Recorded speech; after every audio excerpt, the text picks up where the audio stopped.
Shalom e graça da parte de Cristo Jesus. Mais um dia nos reunindo para exaltar e glorificar o nome do Senhor. Tenho meditado na palavra de Deus e tenho meditado muito sobre as misericórdias do Senhor que se renova a cada manhã em nossas vidas. A palavra diz que o Senhor renova as misericórdias em nossas vidas a cada manhã, e por conta disso não somos destruídos. Mas o Senhor, através da sua misericórdia, nos guarda e nos protege dia após dia. Todos os dias o Senhor renova essas misericórdias. Por quê? Por função de amar as nossas vidas, por causa dos nossos pecados diários, e por causa que nós temos uma influência a pecar. E é tão tremendo, eu quero compartilhar com você um texto da palavra de Deus que está lá em Mateus capítulo 9, verso 9, e que vai trazer uma história tão dentro desse assunto, e que vai nos chamar a atenção que as misericórdias de Deus nos alcançam a todos, aqueles que vivem uma vida vulnerável e aqueles que não vivem uma vida tão vulnerável, aqueles que estão às margens da presença de Deus e aqueles que também estão na presença de Deus, mas também carecem da misericórdia de Deus. Diz assim: partindo Jesus dali, viu um homem chamado Mateus sentado na coletoria e disse-lhe: segue-me. Ele se levantou e o seguiu. E sucedeu que, estando ele em casa, à mesa, muitos publicanos e pecadores vieram a tomar lugares com Jesus e os seus discípulos. Ora, vendo isto, os fariseus perguntaram aos discípulos: por que come o vosso mestre com os publicanos e pecadores? Mas Jesus, ouvindo, disse: os sãos não precisam de médico, e sim os doentes. Ide, porém, e aprendei o que significa misericórdia quero e não holocausto, pois não vim chamar justo e sim pecadores ao arrependimento. Aleluia! Isso chega a me tremer as carnes em saber que misericórdia quero e não holocausto, diz o Senhor. Misericórdia quero e não holocausto. Nós podemos entender esse texto. Ele é tão fascinante, porque quem era Mateus? Mateus era um cobrador de imposto romano. Mateus ficava em um certo lugar ali, cobrando impostos de todos os agricultores, de tudo que produziam, cada um que produzia trazia para vender na cidade, para se manter, ao ponto de que tudo que se trazia, o produtor trazia para vender em Roma. Um dos cobradores de impostos, que era Mateus, existia vários. Mateus cobrava o imposto para Roma, e muitos desses impostos são impostos de 50%. Tudo que se vendia, todo produtor que trazia as suas coisas para vender, 50% era para Roma, 50% ficava para ele. Então Mateus, ou os cobradores de impostos, eram homens conhecidos com má fama, homens injustos, homens extremamente falhos e pecadores, homens que não tinham misericórdia das pessoas, do pobre, mas sim cobrava aqueles impostos absurdos para Roma, para enriquecer mais a Roma. Então eles eram mal vistos. Mas diz que Jesus, ao entrar na cidade e passar por Mateus, por aquele homem cobrando impostos, Jesus disse para ele, Mateus disse-lhe: segue-me. E ele se levantou e seguiu. Olha que coisa maravilhosa. Mateus, um homem cobrador de imposto, um homem que as pessoas nem conversava, as pessoas viravam a cara, o mínimo pagavam um imposto e saiu falando dele. Jesus passa por ele e diz: segue-me. Jesus não olha a condição de que esse homem está vivendo, a condição que ele exerce, mas olha para ele com olhos de misericórdia.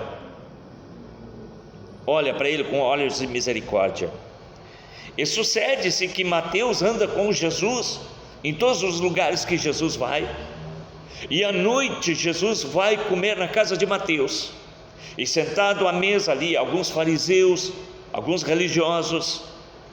E sentado à mesa chama-se a atenção dos fariseus, homens que conheciam as Escrituras, homens que se entendiam como homens íntegros, homens de caráter, e eles achavam que era injusto Jesus reunir tal pessoas como os publicanos e como o Mateus, que era cobrador de impostos, a qual os fariseus falam com os discípulos de Jesus e dizendo: como o mestre de vocês reúne esse homem, esse pecador, esse mau caráter, esta pessoa que não merece ser salvo, não merece estar com o mestre de vocês. Mas Jesus, ouvindo isso, disse: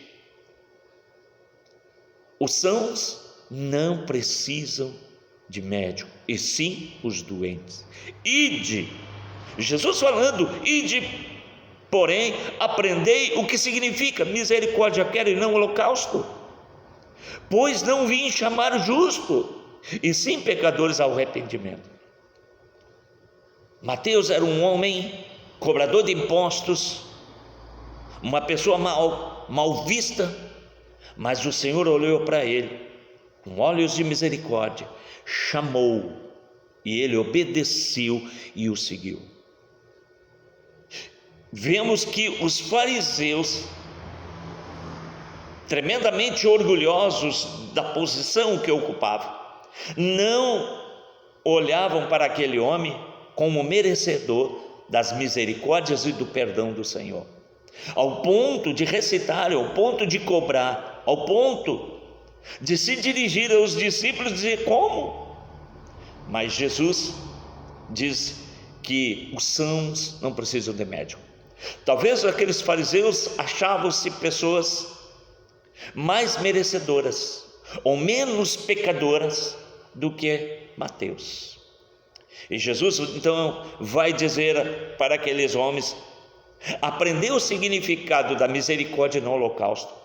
Talvez aqueles fariseus faziam tudo certinho, faziam seus holocaustos, mas isso não deixava de que eles, não eximia eles de serem pecadores. Talvez nós temos uma vida, talvez você que está me ouvindo tenha uma vida habilitada na presença de Deus, é um pregador, é um líder de célula, é uma pessoa íntegra. Não estou dizendo que você não é. Talvez quem vai estar me escutando é aquele que é alcoólatra, que faz uso da droga, aquele que é apegado a pecados ocultos que ainda não confessou. Isso não faz do que aquele que de um e de outro vai fazer que um tenha menos pecado do que o outro. Pecado é a mesma coisa.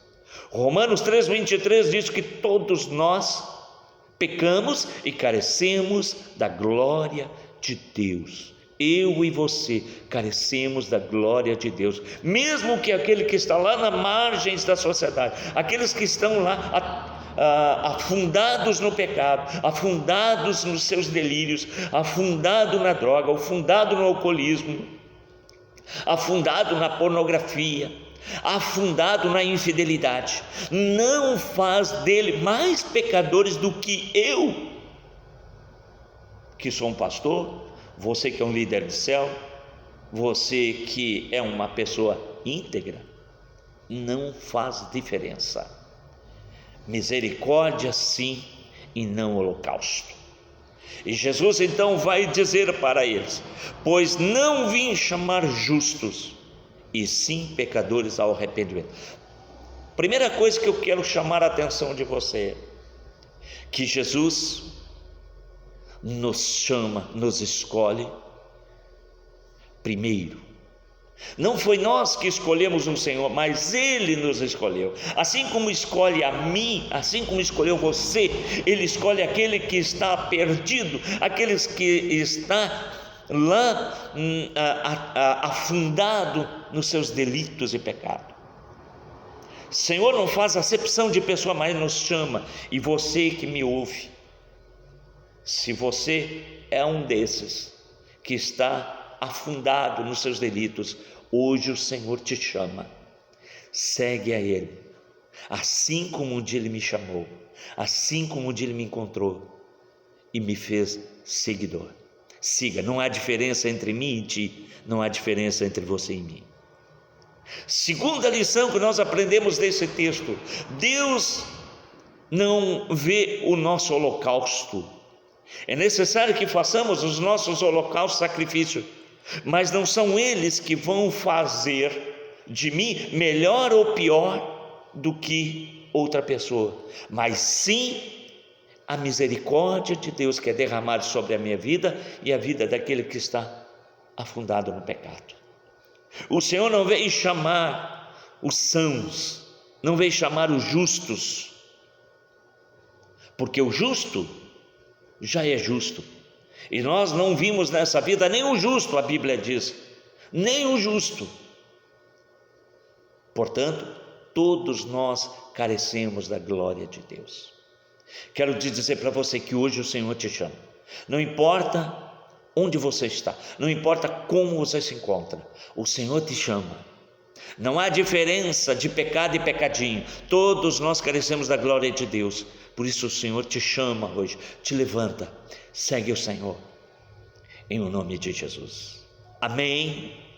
Pai querido, visita, Senhor, aquele que está no lamaçal do pecado, visita aquele, Senhor, que também, meu Deus, está de em pé, porque a tua palavra diz, aquele que está em pé, cuide-se para não cair.